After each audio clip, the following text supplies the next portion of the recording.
Que el Señor les bendiga, amados hermanos. Qué enorme privilegio el Señor me concede de poder exponer su palabra en esta mañana. Y les quiero invitar a abrir sus Biblias en Hechos capítulo 19. Hechos capítulo 19, vamos a considerar el día de hoy los versículos 23 al 41. Hechos 19, de los versículos 23 al 41. Dice así la palabra del Señor. Hubo por aquel tiempo un disturbio no pequeño acerca del camino, porque un platero llamado Demetrio, que hacía de plata templecillos de Diana, daba no poca ganancia a los artífices, a los cuales, reunidos con los obreros del mismo oficio, dijo: varones, ¿sabéis que de este oficio obtenemos nuestra riqueza? Pero veis y oís que este Pablo, no solamente en Éfeso, sino en casi toda Asia, ha apartado a muchas gentes con persuasión, diciendo que no son dioses los que se hacen con las manos. Y no solamente hay peligro de que nuestro negocio venga a desacreditarse, sino también que el templo de la gran diosa Diana sea estimado en nada, y comience a ser destruida la majestad de aquella a quien venera toda Asia y el mundo entero. Cuando oyeron estas cosas, se llenaron de ira, y gritaron diciendo: grande es Diana de los Efesios.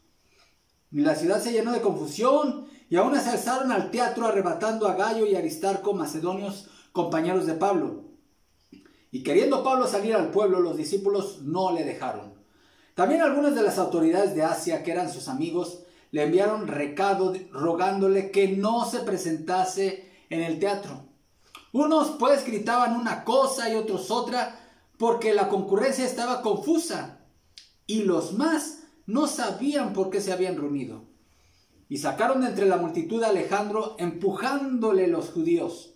Entonces Alejandro, pedido silencio con la mano, quería hablar en su defensa ante el pueblo. Pero cuando le conocieron que era judío, todos a una voz gritaron casi por 2 horas: grande es Diana de los Efesios. Entonces el escribano, cuando había apaciguado a la multitud, dijo: varones efesios, ¿y quién es el hombre que no sabe que la ciudad de los Efesios es guardiana del templo de la gran diosa Diana y de la imagen venida de Júpiter? Puesto que esto no puede contradecirse, es necesario que os apaciguéis y que nada hagáis precipitadamente, porque habéis traído a estos hombres sin ser sacrílegos, ni blasfemadores de vuestra diosa.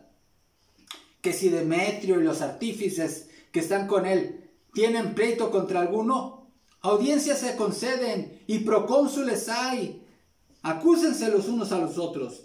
Y si demandáis alguna otra cosa, en legítima asamblea se puede decidir. Porque peligro hay de que seamos acusados de sedición por esto de hoy, no habiendo ninguna causa por la cual podamos dar razón de este concurso. Y habiendo dicho esto, despidió la asamblea. Oremos. Padre celestial, gracias te damos por tu palabra, Señor. Gracias porque nos has concedido en tu gracia conocerte como el único Dios verdadero, Señor. Te pedimos que nos guardes y nos libres, Señor, de la idolatría y de cualquier otra fascinación o veneración a cualquier otro ser o a cualquier otra cosa. Padre, a ti me encomiendo en esta hora de predicación, en Cristo Jesús. Amén. La idolatría y la intolerancia religiosa. Se dice, mis amados hermanos, que hay más de 50 millones de personas en el mundo que son perseguidas debido a su creencia, cifra que igualó el número de refugiados de la Segunda Guerra Mundial. En el año, en el 42% de los países del mundo no existe la libertad religiosa. Esos datos son obtenidos de una universidad colombiana, la Universidad de La Sabana. El ser humano tiene una tendencia natural a la idolatría, a venerar a otros seres imaginarios o reales, o a la creación, representaciones de la creación, o a sí mismo, pero rechaza su deber de honrar y glorificar a su Creador. Eso se llama idolatría. La idolatría es tan antigua, pero también es tan moderna y tan actual. Este pasaje que acabamos de leer de Efesios nos habla acerca de cómo la idolatría está vinculada justamente al negocio idolátrico. Pero también este pasaje, mis amados, nos habla de cómo la idolatría, cuando se es expuesta al evangelio, genera reacciones en aquellos que son idólatras. Y hermanos, vemos también en este pasaje cómo es deber del Estado el garantizar la libertad religiosa en las diferentes sociedades. Pero vayamos al primer punto de esta predicación: los fundamentos del negocio de la idolatría. Versículos 23 al 27, leo nuevamente. Hubo por aquel tiempo, ¿en qué tiempo? Recordemos que Pablo se encuentra en su viaje misionero en la ciudad de Éfeso. Ya estamos aquí en el tercer viaje misionero del apóstol Pablo, y aquí en esta ciudad importante para el Imperio Romano, aquí se establecerá durante 2 años el apóstol Pablo. Ya pasó lo del bautismo de aquellos 12 seguidores de Juan el Bautista que solamente habían oído de Jesús, pero no habían creído en él como su Señor y Salvador. Pablo les predica el evangelio y los bautiza. Pero también se narra aquí que en Éfeso, durante la estadía de Pablo, había unos judíos ambulantes, unos hijos de un tal Esceva, judíos que se dedicaban a los exorcismos, y vemos cómo intentaron usar el sagrado nombre de Jesucristo como si fuese un conjuro mágico, y por supuesto que les fue muy mal a estos exorcistas ambulantes. Pero eso trajo como consecuencia muchas conversiones de personas que vieron la diferencia entre el poder de Dios, el poder del reino de Dios, y el engaño del reino de las tinieblas. Entonces, por aquel tiempo, justamente en ese contexto de acontecimientos, es que ocurre esto del alboroto en Éfeso. Por aquel tiempo hubo un disturbio, dice aquí, no pequeño. Cuando dice que es no pequeño, quiere decir que tomó magnitudes grandes. Esto podía haberse salido de control y haber tenido consecuencias aún mayores incluso. Dice, acerca del camino, un disturbio acerca del camino. Ya vimos en la predicación anterior que esta era la forma en la cual se le denominaba al cristianismo, tanto por la comunidad judía como por los no judíos. El camino, así se le conocía a la iglesia cristiana. ¿Cuál era el origen de este disturbio? Bueno, dice aquí, porque un platero, es decir, alguien que se dedicaba a hacer figuras de plata, llamado Demetrio, que hacía de plata templecillos de Diana, daba no poca ganancia a los artífices.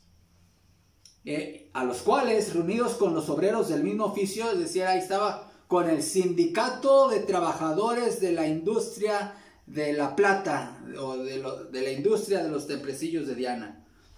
Y en esa reunión sindical les dice: varones, sabéis que de este oficio obtenemos nuestra riqueza, pero veis y oís que este Pablo, no solamente en Éfeso, sino en casi toda Asia, ha apartado a muchas gentes con persuasión, diciendo que no son dioses los que se hacen con las manos.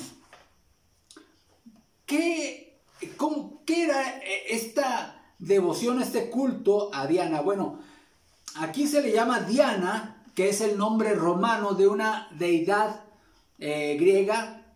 Este templo también se conoce como el templo de Artemisa. Aquí Lucas utiliza el nombre romano, ¿sí? Y ustedes saben, ustedes y yo sabemos que este era una de las 7 maravillas del mundo antiguo. Fue un templo ubicado en la ciudad de Éfeso, la actual Turquía de hoy, dedicado a Artemisa, y Diana, también el nombre romano o latino. La construcción de este santuario pagano fue comenzada por el rey Creso y duró 120 años en ser construida. Era un edificio de grandes dimensiones y una bella y delicada arquitectura. Era una maravilla del mundo. O sea, venían gente de todo el mundo a Éfeso solamente para ver esta maravilla de la arquitectura.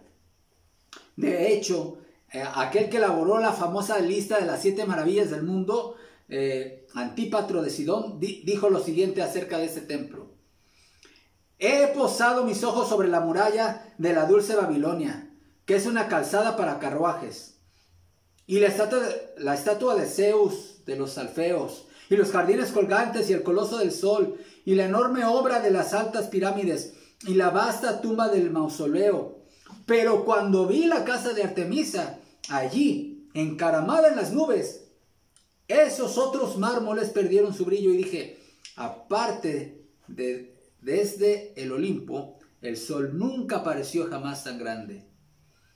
En la mitología griega, en la religión griega pagana, Artemisa o Diana, recordemos Diana es el nombre latino, Artemisa era hermana de Apolos y se le rendía en Éfeso un culto en cierto modo prehelenístico. Ella representaba la fertilidad que la virginidad significaba para los griegos. Era de carácter, se le describe a este ser mitológico como salvaje, independiente, de una fuerza y belleza superiores. Así aparecía Artemisa, la diosa de la fertilidad, de la caza y de la guerra en esa mitología. Era hija de Zeus y hermana gemela de Apolos. Era una de las divinidades, de las 12 grandes divinidades del Olimpo. Y se le describe como una diosa indomable que no solamente daba vida, sino que también quitaba la vida. En su honor y para apaciguarla, el rey Creso de Lidia mandó a erigir este templo que Pablo conoció. La construcción del edificio requirió muchísimo tiempo. Ya dijimos 120 años. El templo fue diseñado por el arquitecto griego Quersifrón de la ciudad cretense de Knossos y fue construido alrededor del año 550 a.C. El templo era respetado también como un lugar de refugio, tradición que se trasladó al mito de las amazonas que se refugiaron allí, supuestamente en este templo, tanto de Hércules como de Dionisio. Alejandro Magno se dice que nació la noche en que este templo fue quemado y por lo tanto después fue construido nuevamente en tiempos de Galino.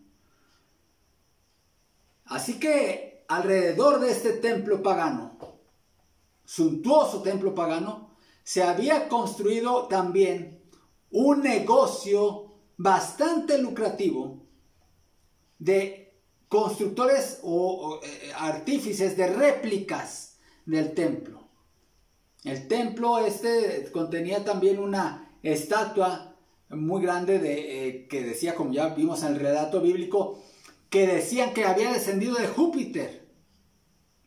Entonces había mucha idolatría en torno a este negocio. Y vemos cómo la preocupación de Demetrio, ¿no les llama la atención cómo empezó su discurso? En su discurso él se descubre totalmente. Su preocupación más que religiosa era de negocio. Dice que reunidos con los obreros del mismo oficio, dijo: varones, sabéis que de este oficio obtenemos nuestra riqueza. Así que había todo un negocio alrededor de él. Pero también la idolatría tiene un fundamento religioso, y ya después él habla del fundamento religioso, donde a Artemisa, esta diosa pagana, Demetrio le atribuye por lo menos 3 atributos que son exclusivos del Dios verdadero, del creador del universo. En su discurso, Demetrio le atribuye grandeza, le atribuye majestad y le atribuye dignidad o merecimiento de ser venerada.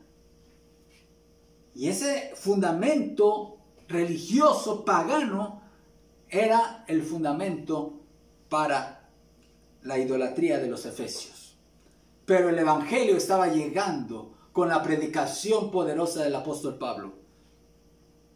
Y con motivo de esta devoción, pues se había creado toda una red de comerciantes Y noten las palabras: riqueza, prosperidad. O sea, era un negocio próspero, no era así nomás como para sobrevivir. Realmente les dejaba grandes ganancias a ellos. Dice el relato que producía no pocas ganancias. Dice: obtenemos nuestra riqueza. Entonces ahí estaba un templo que era centro de peregrinaje mundial en torno a una imagen, y alrededor de ese templo un negocio para quien quisiera llevarse un souvenir, un recuerdito, ¿sí? Bueno, pudiese llevárselo a su casa. Cualquier parecido con la Villita, Juquilita, Chignahuapan o Zapopan, ahí está. Sigue siendo la misma práctica. El corazón humano sigue tendiente a la idolatría, a la veneración de otros personajes que no son Dios. Y noten cómo Demetrio dice que la predicación de Pablo enseñaba que no son dioses los que se hacen con las manos. La preocupación del líder de los plateros no era teológica, sino de índole comercial y económica. Ahora pensemos por un momento, al día de hoy, ¿cuántas familias en nuestro país dependen económicamente del negocio vinculado a la veneración de imágenes? A la veneración, al culto basado en esculturas, en pinturas, en devociones a imágenes. Realmente, ¿cómo hemos orado por este sector de la población? ¿Con qué ojos misioneros estamos viendo a este sector que hoy en la actualidad en nuestro medio existe también? Es una realidad. Personas que se han enriquecido debido al negocio de la idolatría. ¿Cómo orar por esas personas? ¿Cómo acercarnos para compartirles el evangelio? Como iglesia cristiana, hoy representamos una amenaza verdadera al negocio idolátrico. ¿O es tan poca nuestra influencia que a nadie le preocupa? En el caso de Pablo, la presencia de Pablo en Éfeso sí representaba una amenaza a ese negocio de la idolatría. Pero vemos también que la idolatría produce reacciones en aquellos que se dedican a ella. Versículos 28 al 34. Leo en esta versión. Cuando oyeron esto, se llenaron de ira y gritaban diciendo: ¡Grande es Diana de los Efesios! Y la ciudad se llenó de confusión, y a una se precipitaron en el teatro, arrastrando consigo a Gayo y a Aristarco, los compañeros de viaje de Pablo, que eran de Macedonia. Cuando Pablo quiso ir a la asamblea, los discípulos no se lo permitieron. También algunos de los asiarcas, que eran amigos de Pablo, enviaron a él y repetidamente le rogaron que no se aventurara a presentarse en el teatro. Así que unos gritaban una cosa y otros otra, porque había confusión en la asamblea y la mayoría no sabía por qué razón se habían reunido. Y algunos de la multitud dedujeron que se trataba de Alejandro, puesto que los judíos lo habían empujado hacia adelante. Entonces Alejandro, haciendo señal de silencio con la mano, quería hacer su defensa ante la asamblea. Mas cuando se dieron cuenta de que era judío, un clamor se levantó de todos ellos, gritando como por 2 horas: ¡Grande es Diana de los Efesios! Bueno, el discurso de Demetrio, mis amados, tuvo el efecto que él esperaba. Enojo colectivo, crear enojo colectivo. Imagínense cómo terminó esa asamblea sindical, con una marcha en las calles, una marcha multitudinaria, y de repente la gente de Efesios, de allá de Éfeso, se preguntaba: oye, ¿por qué los del sindicato de plateros andan marchando ahí por las calles? ¿Qué está pasando? ¿Por qué están gritando: grande es Diana de los Efesios? Pues, ¿qué pasó aquí? Entonces empezó a hacer alboroto, y a ese contingente de plateros se empezó a unir mucha más gente de la ciudad. Y entonces ahí se generó un brote de psicosis colectiva, a tal grado que todo el mundo gritaba, pero no sabían ni por qué gritaban. Algo parecido a lo que sucede hoy en las manifestaciones. Cuando le entrevistan a alguien, ¿y tú por qué viniste? Pues la verdad ni sé. Eso, a mucha gente de aquí, dice, la mayoría ni siquiera sabían por qué habían llegado a la plaza pública, al teatro. Esta turba frenética identificó a dos compañeros de Pablo, Aristarco y Gayo. Uno era macedonio y el otro era de Derbe. Pablo era el gran líder, un líder valiente. Pablo no le temía a una multitud enardecida, y él como líder intentó salir a la plaza para defender a sus compañeros del equipo misionero y rescatarlos de una turba frenética que seguramente podía haber acabado en linchamiento. ¿Y qué pasó? Los hermanos no le permitieron a Pablo presentarse en el teatro. Dice, no, Pablo, no te presentes porque no sabemos qué pueda pasar. Una aplicación al margen aquí.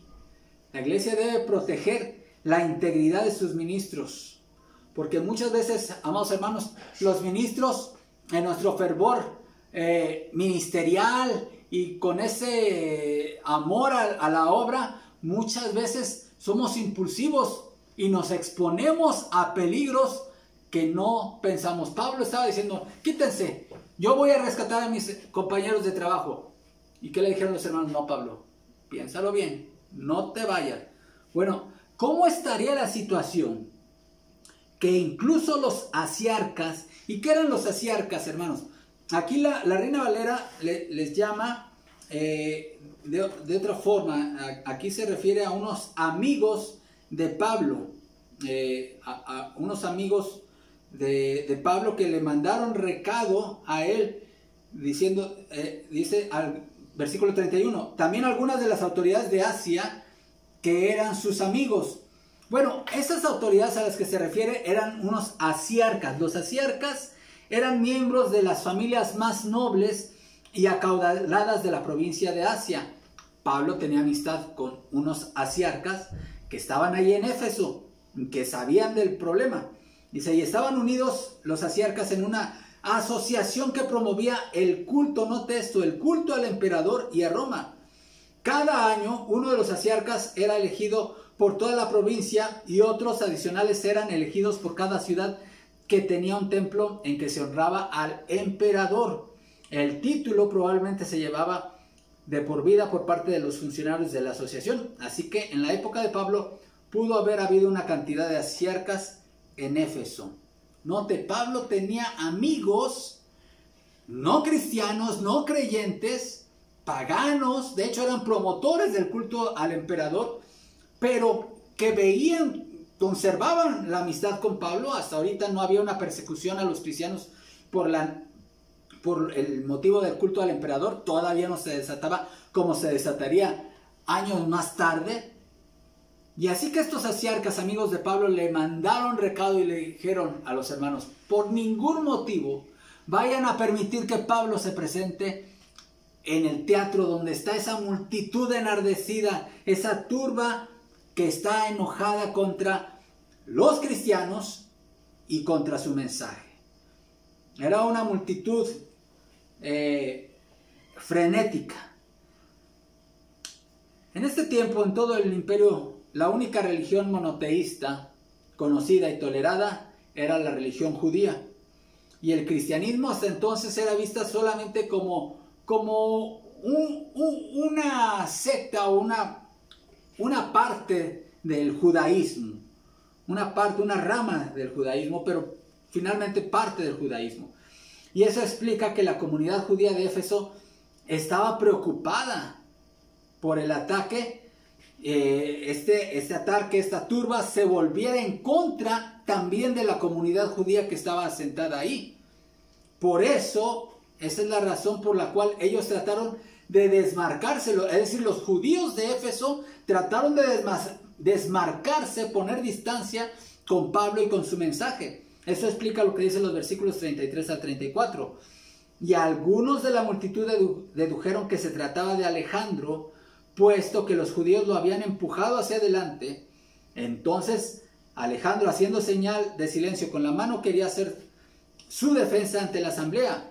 Mas cuando se dieron cuenta que era judío, un clamor se levantó de todos ellos, gritando como por 2 horas: grande es Diana de los Efesios. Es decir, no lo dejaron hablar a este hombre. Cuando el negocio de la idolatría se ve amenazado, bueno, cualquier negocio, siempre, cualquier fuente de ingresos se ve amenazada, hay reacción. Pero aquí había un doble componente, como ya dijimos. Era el interés del negocio, pero también el interés religioso, fanático que tenían estas personas. Cuando la predicación del evangelio, amados hermanos, llega a una sociedad, y esta predicación generalmente, el evangelio generalmente va a afectar intereses económicos. La predicación del evangelio va a ofender devociones religiosas idolátricas. ¿Qué es lo que esperamos? Espera que obtengas una reacción airada por parte de aquellos que no estén dispuestos a creer en el evangelio. Va a haber una gritería y puede haber incluso psicosis colectiva, como ocurre con este intento de linchamiento. Pero aún así estamos llamados a seguir llevando el evangelio a todas partes del mundo. Hemos visto hasta ahorita 2 puntos referentes a la idolatría que nos da el pasaje de Hechos 19, de este alboroto en Éfeso.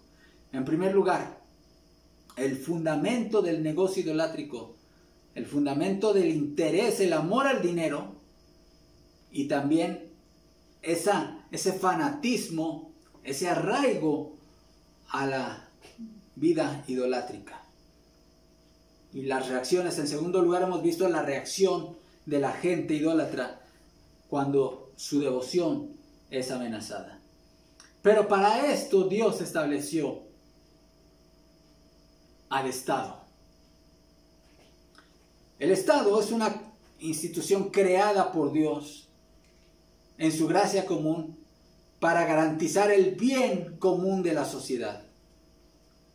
Y el Estado, entre otras garantías, debe velar porque se respete la libertad de creencia en todas partes.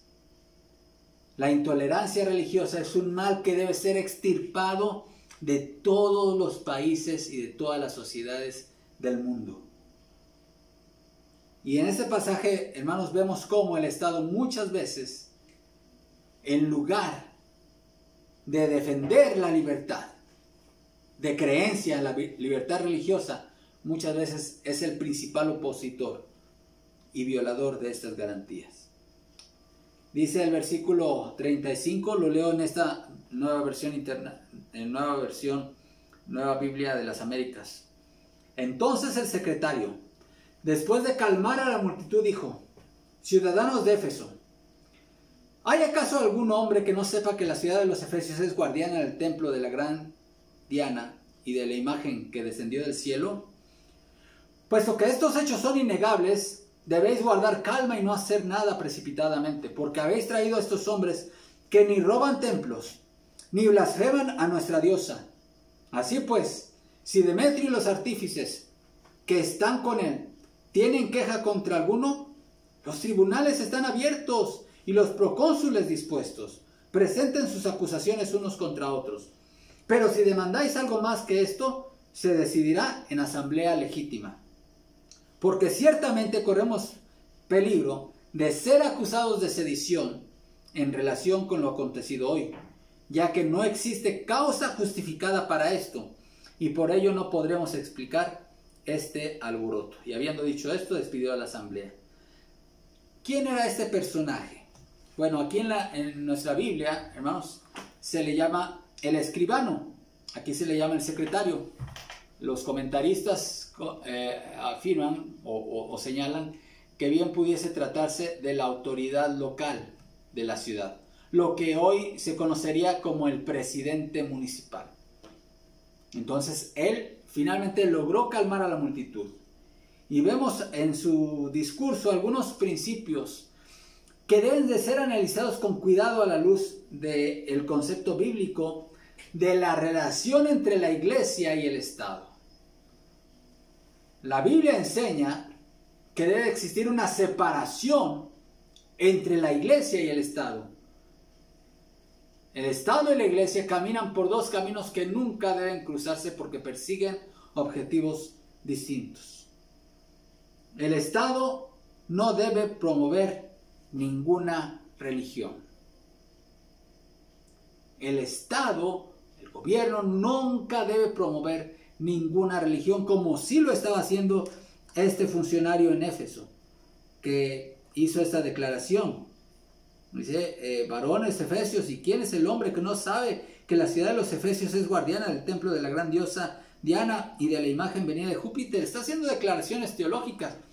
Ningún funcionario del Estado debe promover religión alguna. Otro principio bíblico es que el Estado nunca debe pronunciarse en materia de dogmas de doctrina. Aquí este hombre, funcionario público, está diciendo que la imagen que estaba en ese templo pagano había descendido de Júpiter. Y le está diciendo gran diosa Diana. Ese título de grandeza es una declaración teológica que no debe estar en los labios de ningún funcionario público. El Estado sí debe garantizar el marco legal para que existan relaciones de respeto entre las distintas religiones. Note los versículos 38 y 39. Aquí se habló con mucha sabiduría este hombre. Que si Demetrio y los artífices que están con él tienen pleito contra alguno, audiencias se conceden y procónsules hay. Acúsense los unos a los otros. Todo de la relación entre las distintas religiones presentes o existentes en una sociedad deben estar reguladas bajo un marco legal, bajo las leyes, sin darle preferencia a alguna sobre otra, o mucho menos persiguiendo a una y favoreciendo a otra. Debe de respetarse el Estado de Derecho en materia del diálogo y de la convivencia interreligiosa en la sociedad. Pero también el Estado y la sociedad debemos recordar que los conflictos interreligiosos generan inestabilidad social y política. Los conflictos interreligiosos generan inestabilidad social y política. Fue lo que ocurrió aquí en Éfeso. Hermanos, nosotros como cristianos, como iglesia cristiana evangélica, como iglesia bautista local, somos promotores y estamos convencidos de las relaciones de respeto con otros credos distintos. Partiendo desde las mismas iglesias evangélicas que son de otra denominación, ¿cuál es nuestra relación? De amor, respeto y diálogo. Y con los otros credos, con los cuales quizá no fraternizamos, pero tampoco los perseguimos, ni tampoco promoveríamos nunca su erradicación o su desaparición, o que el Estado los persiguiera. Jamás aprobaríamos como pueblo bautista alguna acción de este tipo, porque creemos en la libertad y en la tolerancia religiosa. Por eso, lo que sí se debe erradicar son los discursos de odio, de intolerancia, y se debe detener por las autoridades religiosas, por todos los líderes de todas las iglesias. Se debe detener y parar en seco cualquier manifestación de intolerancia religiosa en nuestro país y en cualquier parte del mundo. A mí me encanta cómo Pablo y su equipo de trabajo, Aristarco y Gayo, dieron un muy buen testimonio, impecable testimonio, que lo reconoció el mismo presidente municipal, la máxima autoridad ahí en la ciudad de Éfeso. Versículo 37. porque habéis traído a estos hombres que ni roban templos, ni blasfeman a nuestra diosa. Fíjense, Pablo y sus compañeros no iban por el mundo atacando la fe de los efesios, la idolatría de los efesios, el paganismo de los efesios. Ellos iban predicando a Cristo, que es a lo que estamos llamados, hermanos. Amado y hermana, hermano y hermana, ¿no te hace más piadoso, un cristiano más piadoso, el que te dediques a burlarte de las creencias de otra persona? ¿No te convierte en un mejor cristiano el publicar chistes y ofensas de las imágenes que veneran otras personas ahí en tus redes sociales?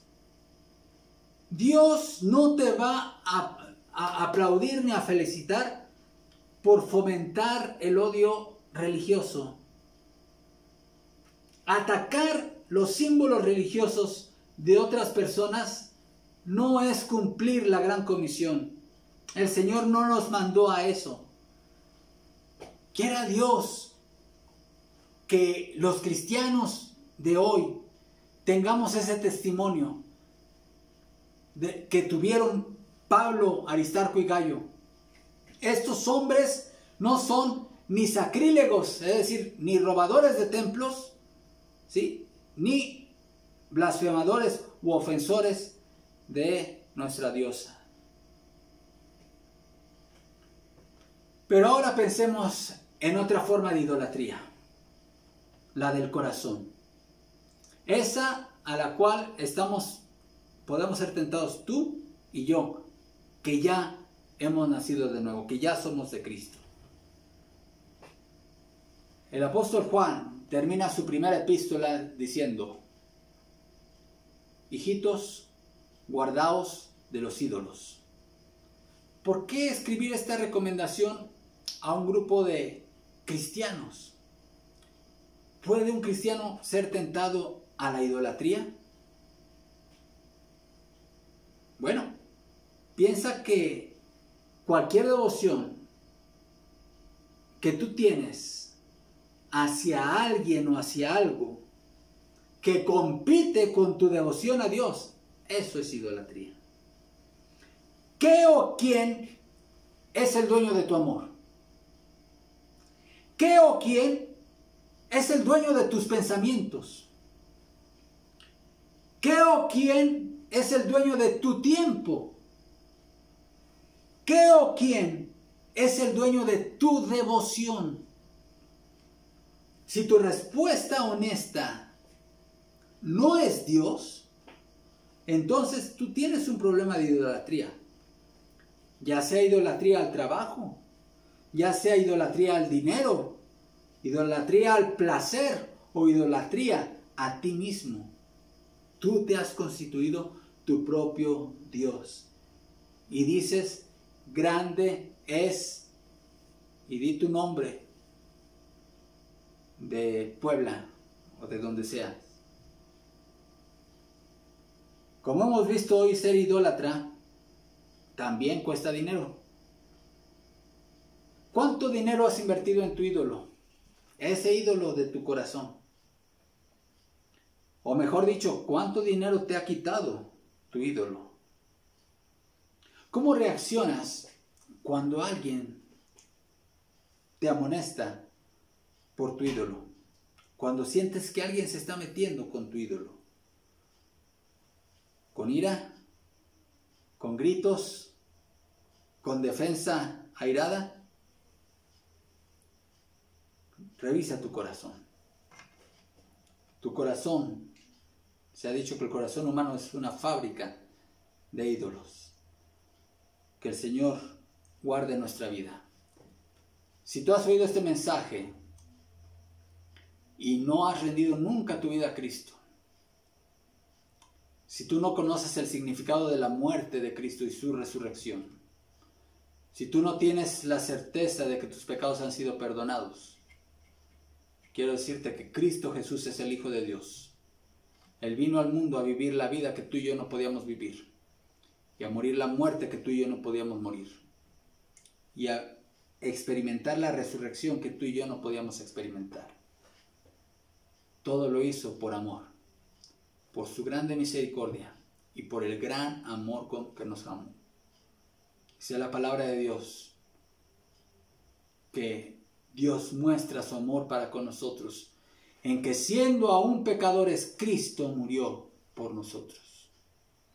Esa muerte en la cruz fue por ti, por tus pecados, para que tú puedas reconciliarte con Dios, para que tú puedas ser adoptado hijo de Dios y ser rescatado y redimido.